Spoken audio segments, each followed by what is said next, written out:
Hi all, welcome to my YouTube channel.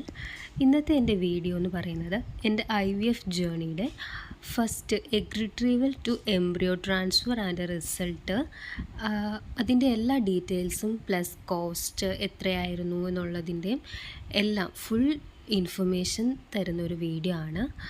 പിന്നെ എൻ്റെ ആദ്യത്തെ IVF ഒരു ഫെയിൽഡ് അറ്റംപ്റ്റ് ആയിരുന്നു, നെഗറ്റീവായിരുന്നു. അപ്പം അതിൻ്റെ കാരണങ്ങളും ഡോക്ടർ ഇനി പറഞ്ഞ സജഷൻസും എല്ലാം ഇൻക്ലൂഡ് ചെയ്യാമെന്ന് വിചാരിക്കുന്നു.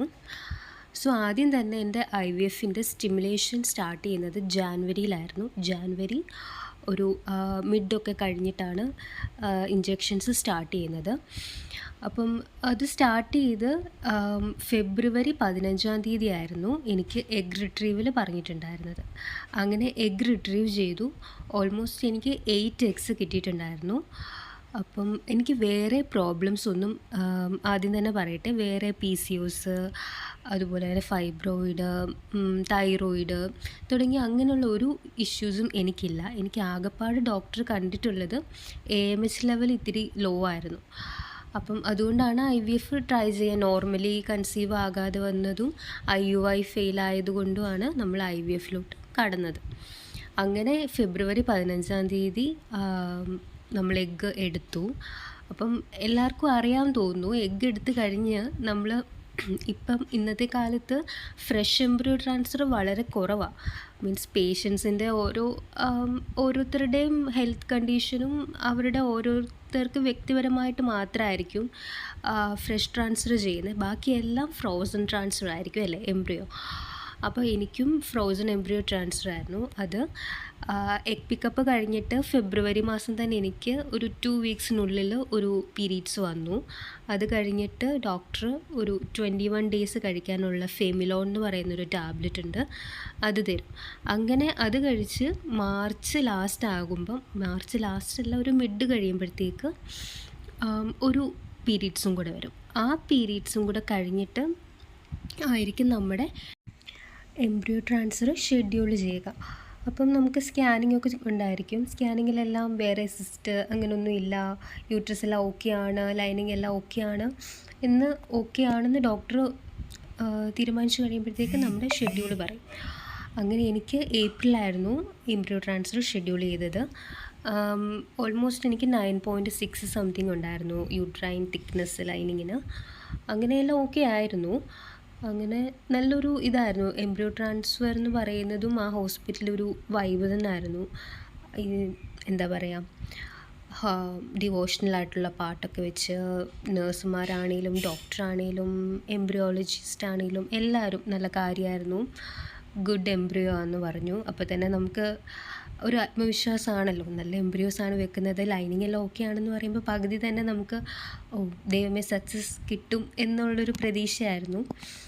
അങ്ങനെ എംബ്രിയോ ട്രാൻസ്ഫർ കഴിഞ്ഞിട്ട് അന്ന് തന്നെ ഞങ്ങൾ വീട്ടിൽ പോയി. ബെഡ് റെസ്റ്റ് എടുത്തു എന്ന് ചോദിച്ചാൽ 2 ദിവസം ബെഡ് റെസ്റ്റ് എടുത്തു. പിന്നെ ഇരുന്ന് നടന്നു എന്ന് വെച്ചാൽ വീട്ടിൽ അങ്ങോട്ടും ഇങ്ങോട്ടും ഒക്കെ നടക്കും, അല്ലാതെ ഫുൾ ടൈം ബെഡ് റെസ്റ്റ് ഇരുന്നിട്ടില്ല. പിന്നെ അങ്ങനെ എനിക്ക് 12ാമത്തെ ദിവസമായിരുന്നു ചെക്ക് ചെയ്യേണ്ടത്. അങ്ങനെ ചെക്ക് ചെയ്തു, ബട്ട് നെഗറ്റീവ് ആയിരുന്നു. അതിൻ്റെ ഒരു വീഡിയോ ഞാൻ നേരത്തെ ഇട്ടിട്ടുണ്ടായിരുന്നു.